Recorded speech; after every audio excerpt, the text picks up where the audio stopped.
July 31ರಿಂದ August 4ರವರೆಗೆ ಕರಾವಳಿ ಜಿಲ್ಲೆಗಳಲ್ಲಿ ವ್ಯಾಪಕವಾಗಿ ಮಳೆಯಾಗುವ ಸಾಧ್ಯತೆಗಳದಾವು.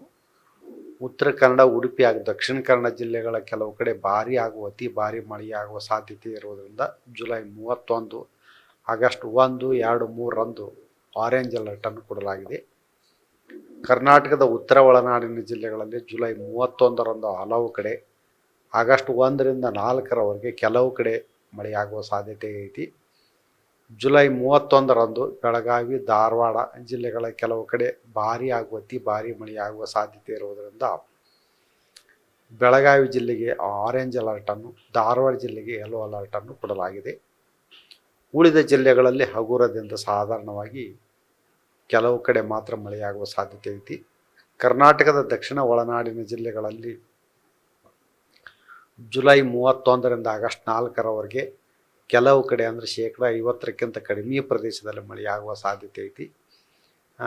ಶಿವಮೊಗ್ಗ, ಚಿಕ್ಕಮಗಳೂರು, ಕೊಡಗು ಜಿಲ್ಲೆಗಳ ಕೆಲವು ಕಡೆ ಭಾರೀ ಹಾಗೂ ಅತಿ ಭಾರೀ ಮಳೆಯಾಗುವ ಸಾಧ್ಯತೆ ಇರೋದ್ರಿಂದ ಜುಲೈ 31ರಂದು ಆರೆಂಜ್ ಅಲರ್ಟನ್ನು, ಆಗಸ್ಟ್ 1, 2ರಂದು ಯೆಲ್ಲೋ ಅಲರ್ಟನ್ನು ಕೊಡಲಾಗಿದೆ. ಬೆಂಗಳೂರಿನಲ್ಲಿ ಮುಂದಿನ 5 ದಿನಗಳವರೆಗೆ ಕೆಲವು ಕಡೆ ಮಾತ್ರ ಹಗುರವಾಗಿ ಮಳೆಯಾಗುವ ಸಾಧ್ಯತೆಗಳದಾವು.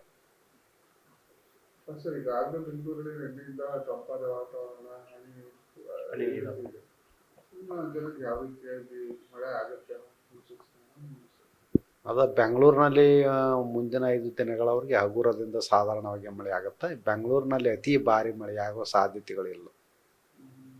ರಾಜ್ಯದಲ್ಲಿ ಯಾವ ಕಡೆ ಭಾರಿ ಮಳೆ ಆಗುವ ಸಾಧ್ಯತೆ ಸರ್ ಮುಂದಿನ 3 ದಿನಗಳಲ್ಲಿ? ಮುಂದಿನ 3 ದಿನಗಳವರೆಗೆ ಜುಲೈ 31ರಂದು ಬೆಳಗಾವಿ, ಧಾರವಾಡ, ಉತ್ತರ ಕನ್ನಡ, ಉಡುಪಿ, ದಕ್ಷಿಣ ಕನ್ನಡ, ಶಿವಮೊಗ್ಗ, ಚಿಕ್ಕಮಗಳೂರು, ಕೊಡಗು ಜಿಲ್ಲೆಗಳಲ್ಲಿ ಭಾರೀ ಹಾಗೂ ಅತಿ ಭಾರಿ ಮಳೆಯಾಗುವ ಸಾಧ್ಯತೆಗಳದಾವು. ಉಳಿದ ಜಿಲ್ಲೆಗಳಲ್ಲಿ ಹಗುರದಿಂದ ಸಾಧಾರಣವಾಗಿ ಮಾತ್ರ ಮಳೆಯಾಗುವ ಸಾಧ್ಯತೆಗಳದಾವು. ಕಡಲು ತೀರದಲ್ಲಿ ಗಾಳಿಯ ವೇಗ ಜಾಸ್ತಿ ಇರುವುದರಿಂದ ಮೀನುಗಾರ ಅದರ ಬಗ್ಗೆ ಎಚ್ಚರದಿಂದ ಇರಬೇಕು.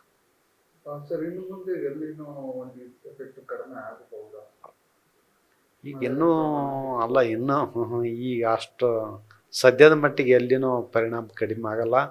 ಅದು ಭಾಳ ದೀರ್ಘಾವಧಿ ಕಾಲದವರೆಗೆ ಮುಂದುವರಿತೈತಿ. ಅಂದ್ರೆ ಅದು 6 ತಿಂಗಳು, 1 ವರ್ಷ ತನಕ ಇರ್ತೈತಿ ಎಲ್ಲಿನೂ. ಅದು ಹಿಂಗಾಗಿ ಈ ಇಡೀ ಪೂರಾ ವರ್ಷ ಅದು ಎಲ್ಲಿನೂ ಮುಂದುವರಿತೈತಿ. ಈಗಾಗಲೇ ಮುಂಗಾರು ಹಿಂದೆ ಆಗಿದ್ದು, ರೈತರು ಯಾವಾಗ ಕೃಷಿ ಮಾಡಿದ್ರೆ ಉತ್ತಮ, ಯಾವಂತ ಬೆಳೆಗಳು ಬೆಳೀಬೋದು ಅಂತ? ದೀರ್ಘಕಾಲಿಕ ಬೆಳೆಗಳ, ಅಲ್ಪಾವಧಿ ಬೆಳೆಗಳ ಅಂತಕ್ಕಂಥದ್ದು ಸರ್. ರೈತರು ಅಲ್ಪಾವಧಿ ಬೆಳೆಗಳನ್ನು ಬೆಳಿಬೇಕು ಮತ್ತು ಯಾವಾಗ ಬಿತ್ತನೆ ಮಾಡಬೇಕು ಅಂತ ಅಲ್ಲ, ತಮ್ಮ ಇದು ಮಣ್ಣಿನ ತೇವಾಂಶದ ಮೇಲೆ ಹೋಗುತ್ತದೆ.